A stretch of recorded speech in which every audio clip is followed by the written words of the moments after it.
para alim, ulama, bunyai yang kami hormati, bapak-bapak, pengurus takmir, masjid As-Sakinah, serta bapak ibu jamaah sholat subuh dan adik-adik yang dimuliakan oleh Allah. Alhamdulillah, summa alhamdulillah. Puji syukur kita kepada Allah. Pada saat ini kita masih Allah berikan kesehatan, sehat rohani dan sehat jasmani. Sehat jasmani itu buktinya kita sampai berada di rumah Allah ini mengikuti sholat subuh serta rangkaian dari sholat subuh. Ini bukti kita sehat secara fisik, dan ini harus kita syukuri. Kenapa demikian? Karena banyak tetangga kita, saudara kita, rumahnya mepet dengan masjid, rumahnya dekat dengan masjid, bahkan gandeng dong, jejer. Tapi berat banget, kayak merasa aduh banget di masjid, gak teko. Lah kita mungkin rumahnya agak jauh dari masjid, mungkin rumahnya ya beberapa meter dari masjid, tapi Allah mentakdirkan kita untuk sampai melangkahkan kaki kita ke rumah Allah ini.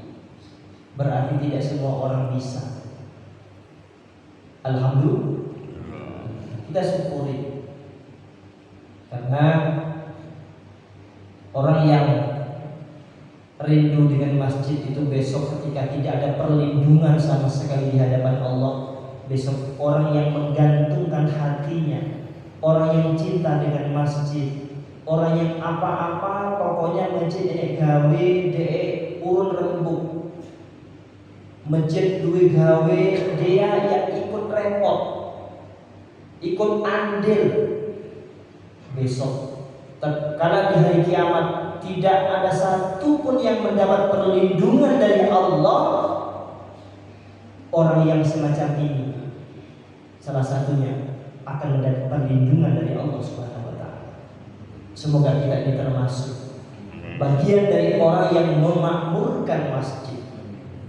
Orang yang memakmurkan masjid itu bukan hanya pengurus, Pak. Orang yang memakmurkan masjid itu bukan hanya pengurus takmir.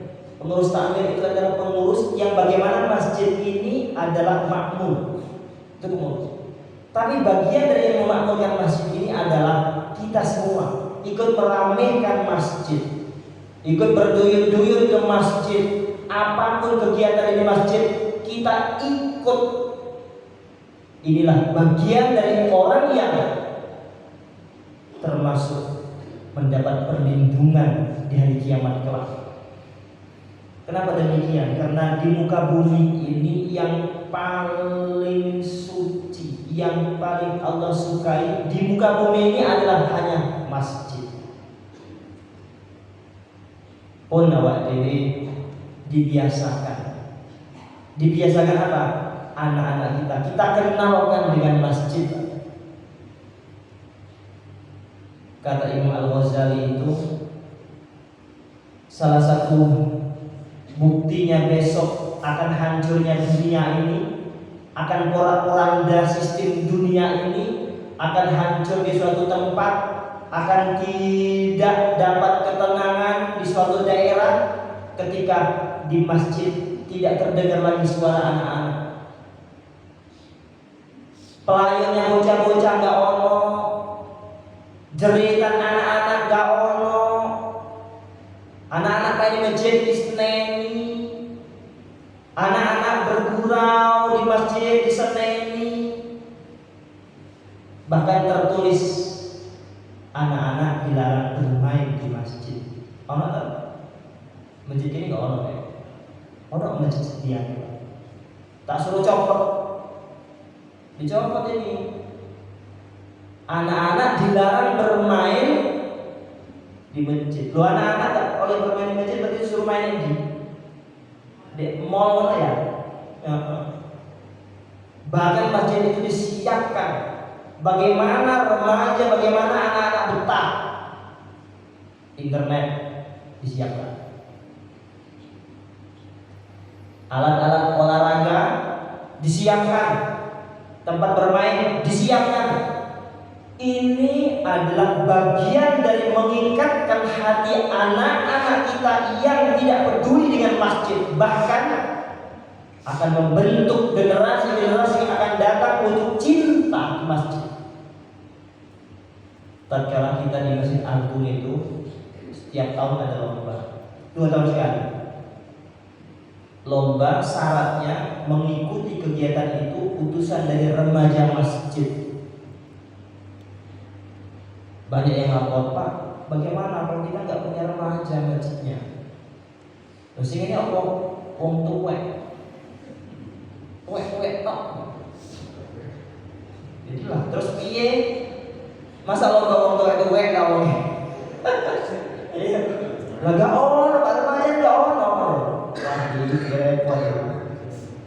Ya Allah, ini sudah terjadi, Pak. Ada masjid itu saya tanya anak-anak itu, kenapa kok nggak gelem di masjid kok sampai kok malah nongkrong di pinggir-pinggir jalan, pegang gitar, ya toh? Masjid itu enak, ini asli, aman, parkir sepeda motor ya aman, nggak bayar bisa, dek mall itu bayar. Apa jawabnya? Simple, apa? Gak wani di masjid itu.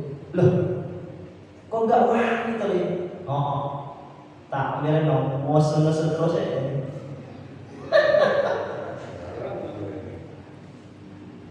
Tak ambil galak, borotan ya, bocah layonan, wok, ya Allah. Akhirnya tumancep nengatini bocah, akhirnya, masjid itu kejam. Lainnya, ini mindset ini kita ubah jauh-jauh. Dulu, semasa kita, semasa kita. Kalau kita ini kan sudah tua-tua, koyok-koyoknya akeh sing di masjid cilik ini loh, turun di masjid, gitu. Jadi kan sebenarnya kalau iya, mak poso itu loh, geletak di masjid, gitu. Ya Allah, mergopo ya, kayak hiburan, dia kalau HP gitu. Main di masjid, terhibur banget. Saat ini ya Allah, ngajak anak di masjid lah. Tapi ayo, dek sekirantu di matahari bayir, awal di rumah tuh dek sepatu disik. Lah ini yang salah sopo, kita tidak salah menyalahkan, tidak saling menyalahkan. Mari mindset kita rubah. Sebab apa? Tempat yang paling baik di muka bumi ini adalah satu-satunya masjid. Berbahagialah Pak dengan punya anak. Anaknya senang di masjid. Anaknya diajak masjid senang, enak diajak masjid. Ayo masjid, ayo melaku disik. Masya Allah, bahagialah orang tua yang punya anak seperti itu. Yang orang tua belum bisa seperti itu, usahakan Pak.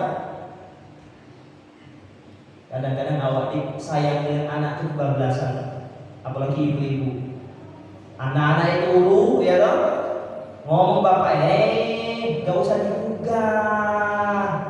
Lo nyokok, barusanku toleku, mesak nih. Bapak itu mau bangun anaknya, besok subuh. Ibu enak, ibu ada, gak usah dibangunin, mesaknya anaknya. Baru jam 4.40 tuh. Akhirnya dengan kasih sayang mesaknya anaknya, bablas gak sholat subuh. Ono ini Bu Betul-betul alhamdulillah mesaknya anaknya, tapi mengorbankan anaknya supaya gak sholat subuh. Nah Bapak Ibu sekalian yang saya muliakan, monggo dengan bulan Ramadan ini kita sering ke masjid. Bahkan baginda Rasulullah tetap menganjurkan, apalagi malam ketiga 10 hari ketiga di bulan suci Ramadan. Ini kan baru 10 hari kedua nih. 10 hari kedua itu sudah mulai malam 15 sudah kunut lah. Kalau witirnya itu pertanda itu sudah separuh. Kalau sudah kunut witirnya itu sudah separuh. Ini kunut Pak? Witir? Ya. Nah, malam yang 10 ketiga di bulan Ramadan ini baginda Rasulullah menganjurkan keluarganya dibangunkan untuk berduyun ke masjid. Di masjid melaksanakan iktikaf. Jadi iktikaf itu sering mungkin saya bilang. Ini kita sudah lihat iktikaf dulu Bapak Ibu. Nawaitul iktikaf sunnatan lillahi ta'ala. Nawaitul i'tikaf sunnatan lillahi ta'ala. Pun jadinya sudah dapat pahala itu. Jadinya duduk tok itu. Jadinya duduk ngantuk-ngantuk bisa kaki diselonjor nih ya toh, senderan baik enak serius ngomong itu. Enggak apa-apa. Asal niat i'tikaf kita dalam keadaan suci bertempat di masjid, maka itu namanya kita sudah iktikaf. Berdiam diri iktikaf itu menang tok. Selama kita berada di masjid dengan 3 syarat tadi, niat iktikaf dalam keadaan suci berada di masjid, maka selama kita berada di dalam masjid dicatat oleh Allah menjadi amal ibadah. Gak usah baca Quran, gak usah selawatan, gak usah salat sunnah, duduk tok itu namanya iktikaf. Umpomo tahun ini pas awal ini malam selipun iktikaf di masjid. Nawaitul iktikaf sunnatan lillahi ta'ala, berada di masjid dalam keadaan suci, mau meneng tok ya sambil ngantuk-ngantuk. Pas malam itu Lailatul Qadar turun, maka ibadah iktikaf kita, ibadah kita selama kita iktikaf itu dicatat oleh Allah sama hal kita beribadah 1000 bulan. Masya Allah, 1000 bulan itu berapa tahun dong? 83 nih. Saiki orang usia 80-an itu loh. Angel Pak, boleh. Ini orang 80-an ini. Kata ada alhamdulillah suatu nikmat yang Allah berikan, sangat Allah berikan nikmat yang luar biasa. Sudah sampai usia 80 tahun bisa iktikaf masjid, bisa sholat dengan sempurna. Masya Allah, luar biasa. Lah, ketika kita iktikaf Lailatul Qadar turun, maka ibadah kita pada semalam itu dicatat oleh Allah sama halnya kita beribadah 1000 bulan. 83 tahun ibadah kita tanpa hentinya. Kalau ini gila masuk surga ngandalkan Allah Pak. Halo? Awal-awal diri gitu masuk surga itu ngandalnya apa? Ngandalnya sholat. Dari Allahu Akbar, ya Allah, ketok kabeh bujangane, bu cuciane, bu utangi, ya toh, bondone di ketika sholat itu loh, absen bondone, tuntas di dalam sholat. Pada sholat menghadap Allah, mengandalkan sholat untuk mencapai surga Allah, nggak bisa. Aduh, sedekah, abot, umroh, haji, abot akhirnya. Lah satu-satunya mengandalkan kita itu adalah fadl minallah, mengandalkan rahman rahimnya Allah. Dan awalnya enggak tahu Pak, amal ibadah mana yang diterima oleh Allah. Apa sholat diterima apa ora, puasa diterima apa ora, haji diterima apa ora, sedekah diterima apa ora. Kita enggak paham ibadah mana yang kita diterima oleh Allah, sholat diterima apa ora. Enggak paham. Maka orang mukmin itu yang pintar itu adalah semua amal ibadahnya itu adalah digantungkan kepada Allah.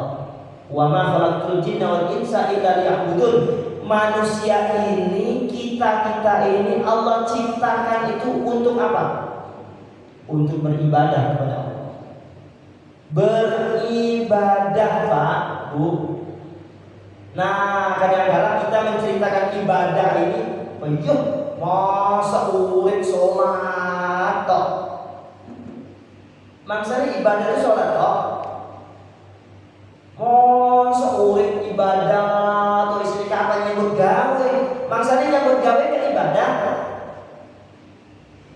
Masa ibadah toh kata golek duwe apa? Apa golek duwe itu gak ibadah? Semuanya benar ibadah kalau kita niatkan yang kita lakukan itu karena Allah. Nikah. Ibadah yang paling enak di dalam Islam namanya nikah. Benar loh, Pak? Mungkin bapak-bapak ini yang jawab. Oh, mantap. Jin. Enak yang tanya, ibadah apa yang paling enak dalam Islam? Jawabannya nikah. Buktinya nikah itu enak. Yang sitok itu loh, bujune sitok mau tambah. Loro kurang tambahnya. Ibadah nikah itu termasuk ibadah. Ibadah yang paling enak dalam Islam nikah. Loh, nikah itu bisa menjadi ibadah, bisa tidak mendapatkan ibadah di dalamnya. Nikah menjadi ibadah kalau memang niatnya kita nikah mencari ridho Allah, mengikuti sunnah baginda Rasul. Nikah seperti itu mendapat berkah, artinya mendapat ganjaran ibadah di sisi Allah. Tapi yang kedua, nikah tidak dikategorikan sebagai ibadah karena nikahnya bukan karena Allah, nikahnya karena calonnya mau wong ayu, calon bojone mau mertuane sugih, duwe pangkat. Berarti nikah karena kayanya, nikah karena gantengnya, nikah mergo pangkate, nikah mergo wong tuweke. Semuanya bukan karena Allah. Nikah karena bukan karena Allah. Nikah semacam itu nikah yang bukan ibadah. Boleh, Pak, kita menikah itu mencari pasangan anak kita, cari yang kaya. Boleh. Yang pertama dianjurkan ada 4. Kalau orang itu akan bahagia hidupmu, nikahilah anakmu, cari pasangan hidupmu, mencari 4 kategori ini. 4, gak lebih dari 5, gak lebih dari 4 ini. Kalau dapat 4 ini, 4 sifat ini, pasangan hidupmu, hidup akan bahagia. Ini termasuk ibadah. Yang pertama, li jamaliha, karena dia orang cantik. Wong lanang golek wedok sing wayu dhewe sak dunya. Paling ayu golek. Iya wedok golek wong lanang yang paling ganteng, li jamaliha. Dalam Islam enggak ada larangan. Yang kedua, limaliha, karena kayanya, karena sugih. Golek calon mantu, golek calon ya mantu anaknya. Gitu, golek calon anak ya awak dewi, pendamping hidup anaknya. Golek wong sugih, Pak. Gak apa-apa. Di dalam Islam gak dilarang. Bobo golek. Yang ketiga, linasabiha, cari nasabnya, keturunan kiai, keturunan ustaz, keturunan orang taat dalam agama, lingkungannya baik, bapaknya baik, keturunannya api-api. Cari keturunan yang baik, keturunan yang kalau bahasa ayat itu keturunan apa? Bangkok. Cari. Yo suge, yo ganteng, yo nasabnya. Cari. Yang keempat, lidinia, karena dia taat dalam agama, ngerti agama, sholat ngerti, ditambahi bab sholat paham. Ketika puasa ditambahi yang membatalkan puasa, syarat-syarat puasa dia paham. lidiniha, karena dia paham agama. Keempat iki Pak, golek calon mantu yo ayu, ganteng, sugih, nasabnya apik, yo taat dalam agama. Hidupmu akan bahagia, jamin. Ini baginda Rasulullah mengatakan, hidupmu akan bahagia kalau punya 4 sifat ini terkumpul dalam pada pasangan kita. Tapi kata Rasulullah diteruskan, tapi yo angel di akhir zaman itu golek wong sitok tapi punya 4 sifat iki angel. Yo sugih, yo ayu, yo nasab apik, yo taat dalam agama. Angel golek pasangan awake dhewe, golek jodoh. Keempat-empat ini zaman akhir zaman ini gak rabi-rabi Pak. Percaya aku gak rabi-rabi. Tenan gak ono sugih tapi gak kenal agama. Enek ta? Enek wayu bayi kabeh wong melototi-mototi ya Allah ayu kok tapi gak duwe akhlak, gak duwe agama. Ayu tapi nyelekit. Apa nyelekit ya Pak? Ngomong sepisan tapi wong meneng, wong mau meneng tapi ngomong pisan ya Allah sakit hati ngrungokne. Enak tuh ngomong iki.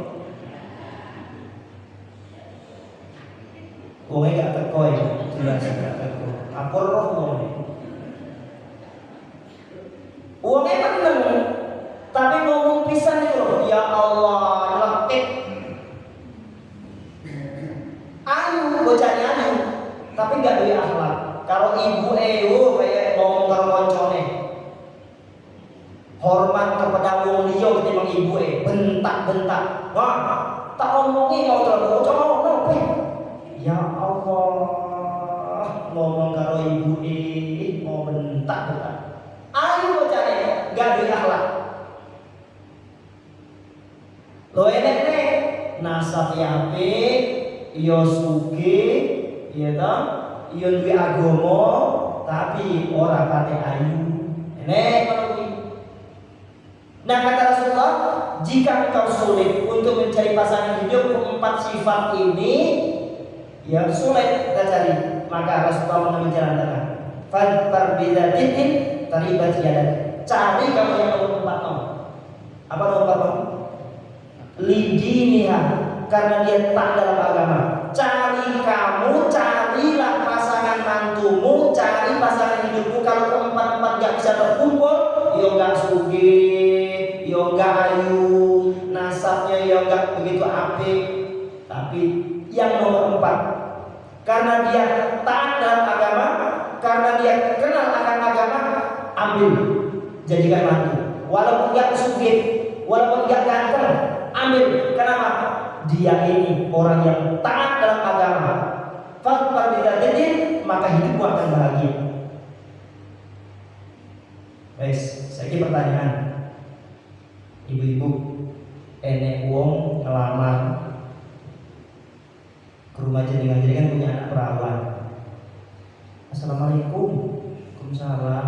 Monggo Mas, masuk. Jenengan sinten? Kula niki anu.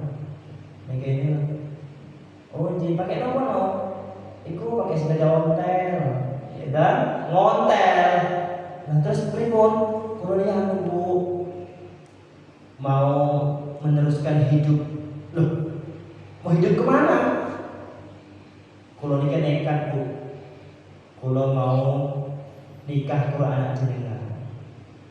Kulo pengen banget putra putri jenengan iku kulo jadikan istri saya. Datang yang pertama pakai sepeda ontel, kelambinya yang mono-mono kuwi, kopiannya hitam ya enggak, merah ya enggak, ya toh. Karungnya kelinting-kelinting bawa itu, ya toh. Tapi sopan anaknya. Sopan. Onje, engko tak denger bapake. Langsung datang yang setelah gawanteng tak sawang ibu yang sawu kok numpak mobil, gitu. Mobil kemudian naik. Hajatnya sama, ingin melamar putra.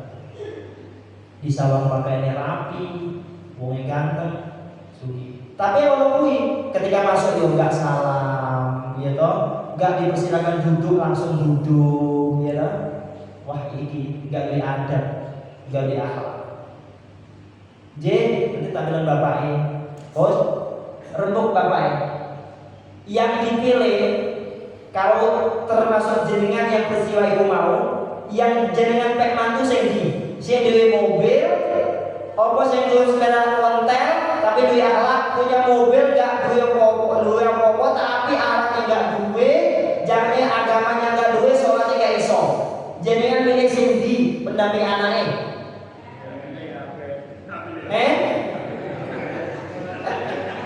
Gak ini sendiri pilih pak. Oh disuruh pilih kok ini sendiri pilih terus pilih. Ya Allah, roto-roto tak jawab ini, tak bantu jenengan. Roto-roto yang diterima lamaran yang lamar anak itu yang numpak mobil pak. Kesuwen dong, oleh soro, jadi om situ aik mau, mas lu mau yuk kere. Ya loh, gak ada yang mau kayak soro sampean. Yang situ aja cap jempol 3. Ya loh. Mobil ditakoi mobil sopot ya, tiba mobil tonggone saya dibawa. Kapok nyele. Jadi dunia sekarang ini mindset kita mencari pasangan anak kita itu sudah kita harus kita hapusin. Pasti yang kita lihat itu adalah kerjanya di bayarnya piro, gitu. Karena toh padahal syarat sugih itu yo rapi sih pak. Kalau ini nggak bisa opo biar neng pondok itu go kresek sitok isinya mau kaos. Mas kalau saya cerita di sini ya. Tiba. Ya tapi syarat untuk jadi orang sugih itu ya rapi sih pak. Ya rapi. Nah kalau sudah nikah Allah buka pintu rezeki. Akhirnya ya iso duduk sama tinggi, ngadek sama tinggi, duduk sama rendah. Ya akhirnya ya iso ngomong di hadapan jenengan ini. Padahal sih nggak nyokok. Kresek orang pakai koper, pakai tas. Ya kalau dari Sumatera pakai kresek pak. Kelamin, nek 2 kelamin saya ini sama hari. Nah, mindset kita ini sudah salah. Jadi orang itu berhasil diukur dunia tok. Umpamanya pulang dari rantau, kemudian pulang ke kampung halaman. Diukur berhasilnya itu akeh gowo duit, ya toh? Wah, di kampung gowo mobil, ya toh mulai go bojone piye dolange kok ngene terus bojone ngene. Tak kira ono mau dibayar iki anyar kabeh utang dulu. Mulai dianggap berhasil itu mergo gowo bondo, gowo pangkat. Masya Allah, mindset itu sudah salah Pak. Sudah dipatahkan oleh baginda Rasulullah. Ayu sugih itu tidak ada jaminan membuat keluarga kita jadi bahagia. Saat ini yang di jero penjara itu, apa wong kere-kere tok. Sing dicekel KPK itu, apa wong gak duwe kabeh. Turun untuk mangan, Pak. Tapi nyapa kok iso dicekel KPK? Mergo itu gak duwe agama. Aduh. Sangka Allah Subhanahu wa taala. Maka dalam sebuah hadis, "May yuridillahu bihi khairan yufaqihu fiddin." Siapa orangnya yang Allah kehendaki menjadi orang baik, maka Allah gerentakkan. Apa gerentak itu? Allah berikan hidayah baginya untuk cinta, untuk senang belajar agama.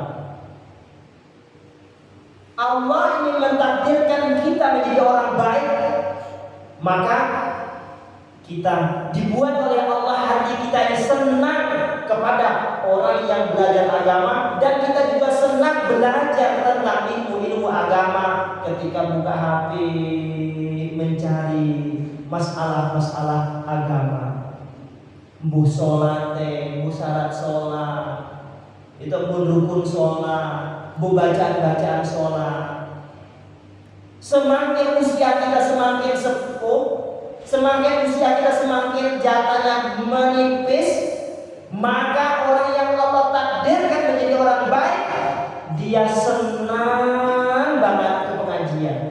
Hatinya itu marah banget kalau mulai pengajian. Buka HP, buka Al-Quran, buka HP, buka hal-hal yang berkaitan dengan ibadah. Berarti ini tanda-tanda kita akan ditakdirkan oleh Allah menjadi orang yang baik menurut Allah, bukan menurut manusia. Kadang-kadang ukuran kita baik menurut manusia salah, rugi ya Pak. Jadi semoga aja kita ini senang. Jadi kan senang gak Bu? Ini pengajian, yuk pengajian, terus pengajian. Ini ciri-cirinya kita ini akan ditakdirkan Allah menjadi orang yang baik.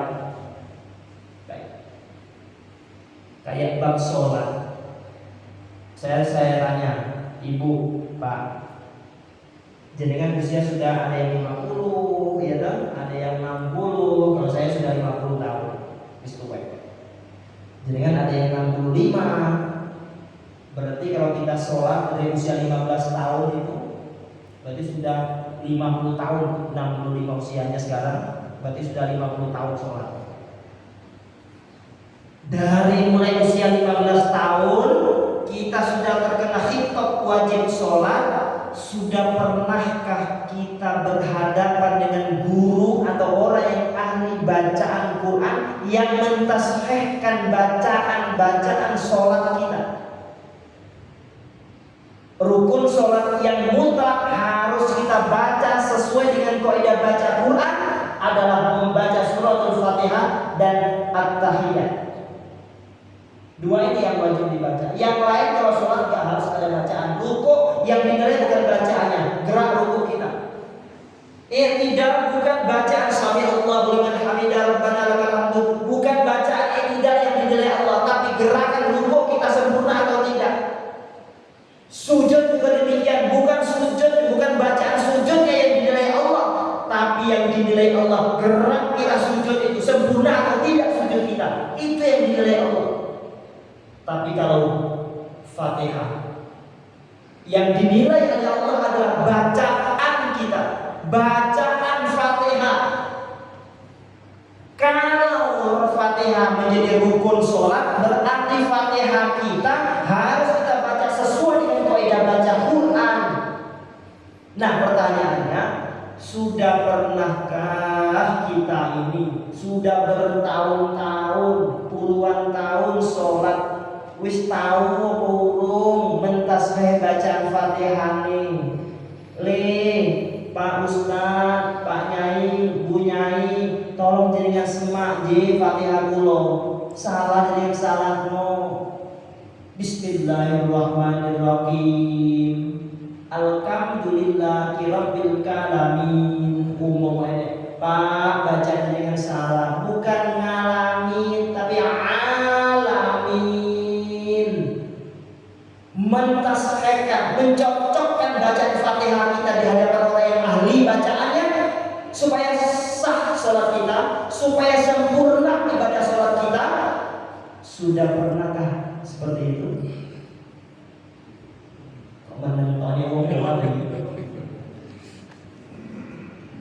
Belum pernah. Urung tahu kan? Wis puluhan tahun sholat. Kadang-kadang kita meremehkan Allah mengaji mesti bab sholat. Wis biasa sholat itu, wis biasa. Sholat umumnya wis biasa. Diprotol sitok-sitok, ya Allah, wis tuwe sholat gak enek sing sempurna. Mergo apa? Ngenteng ibadah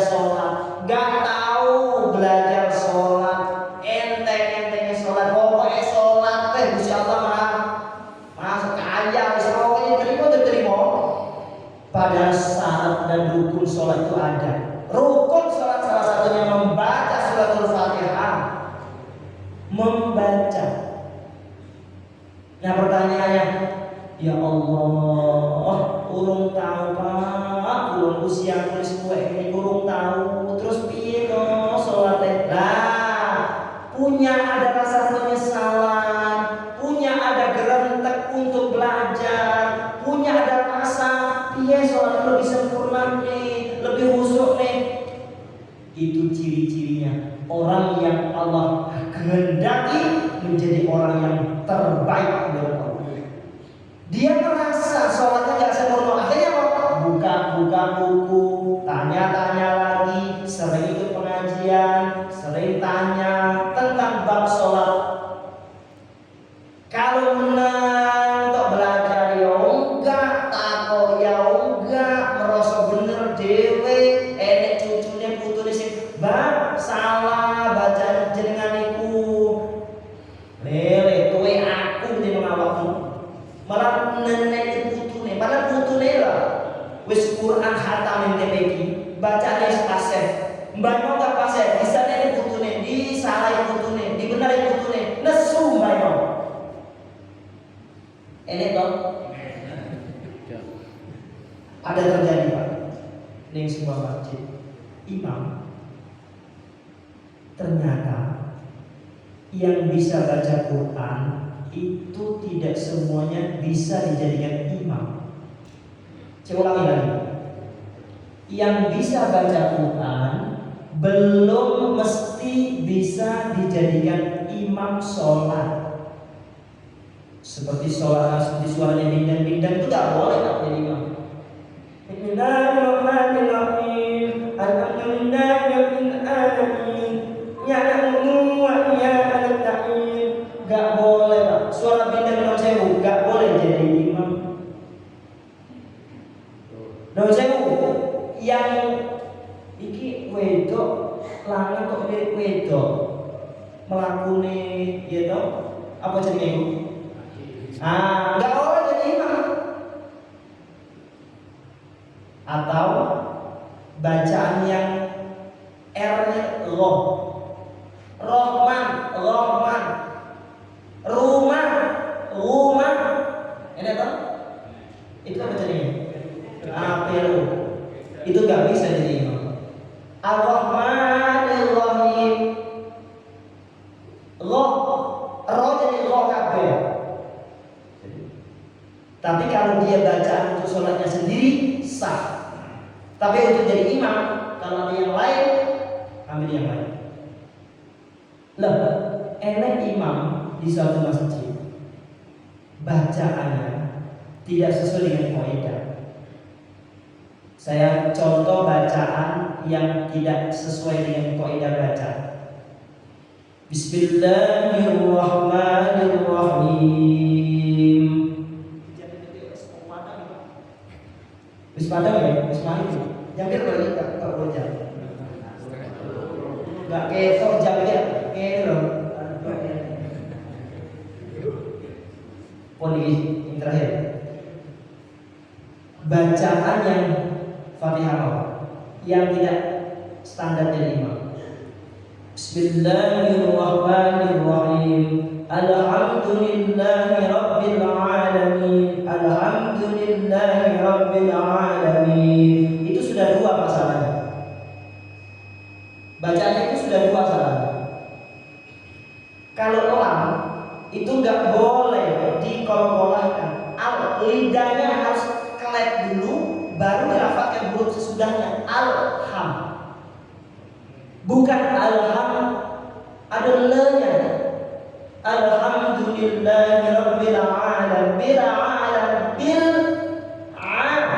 Bil lamnya harus lidahnya ditaruhkan di langit-langit atas, dimepetkan, kemudian kita baru melafalkan huruf sesudahnya. Bil bukan ngalamin. Itu baru satu ayat, sudah tiga salah. Yang standarnya Alhamdulillahi rabbil alamin.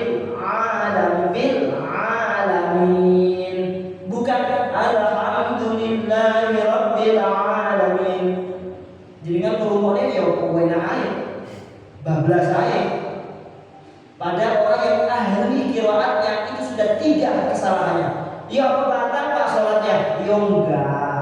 Itu tidak merusak makna. Kalau sudah sampai merusak makna, maka sholatnya tidak sah. Kalau sudah merusak makna. Tapi kalau kol-kola, gunahnya kurang, tajwidnya kurang, itu tidak sampai merusak makna, itu enggak apa-apa. Tapi kalau ada orang yang lebih baik bacaannya dari ini, ambil bacaan orang yang lebih baik. Kalau enggak ono, ya apa-apa, seperti enggak sholat, kalau enggak ono ini kayak si pasien, awalnya sholat dewi-dewi ya hancur ya. Harus ada yang jadi imam. Ini kita ngomong standar. Kalau contoh tersinggung yang jadi imam. Ini ilmu. Harus kita lebih baik. Lah, ketika ditegur Pak, imam ditegur. Nesu sesuai gak belum jadi imam, gak belum di masjid, ya loh. Mergo apa? Dibenarkan bacaannya, dia tersinggung. Lah ini keliru. Ada dua kelirunya. Mungkin yang negur mau caranya gak etis, ya toh? Ya kita datang. Saya pernah di Masjid Agung ini. Saya datang ke rumahnya sekali. Bacaannya Maliki yaumiddin. Yang benar kan? Maliki yaumiddin. Maliki yaumiddin. Maliki yaumiddin. Tapi bacaannya Maliki yaumiddin. Maliki.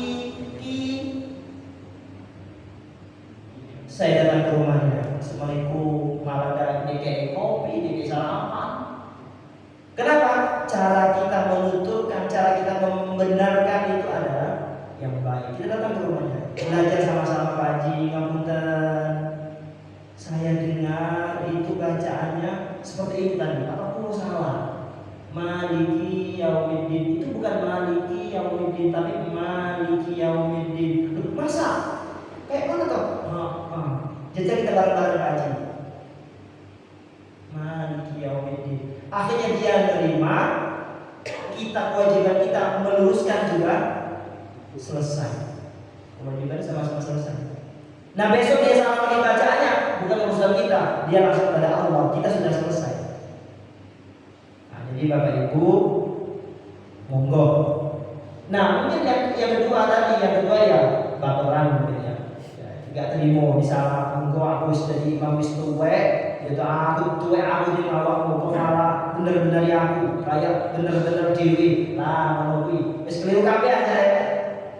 Nah, jadi Bapak Ibu mari kita sama-sama kita benahi kalau kita memang Allah takdirkan menjadi orang yang terbaik, maka kita senang banget ikut pengajian, kita senang banget belajar bab-bab bermasalah tentang agama. Semoga Allah takdirkan kita menjadi orang yang terbaik dan semoga puasa kita selama bulan Ramadan ini diterima oleh Allah Subhanahu wa taala dan di penghujung Ramadan ini kita sama-sama berduyun-duyun ke masjid untuk i'tikaf. Harapan kita semoga malam ini, semoga malam-malam terakhir di bulan Ramadan tahun ini kita berjumpa dengan Lailatul Qadar.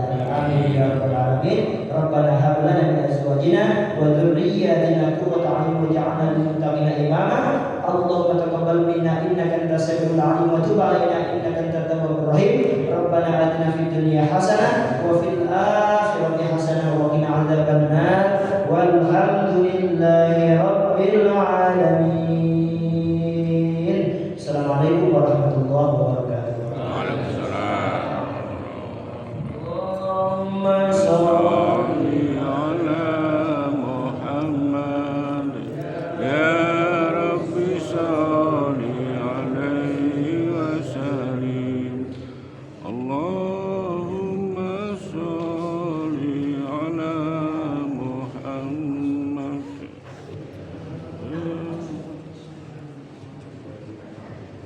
Amen.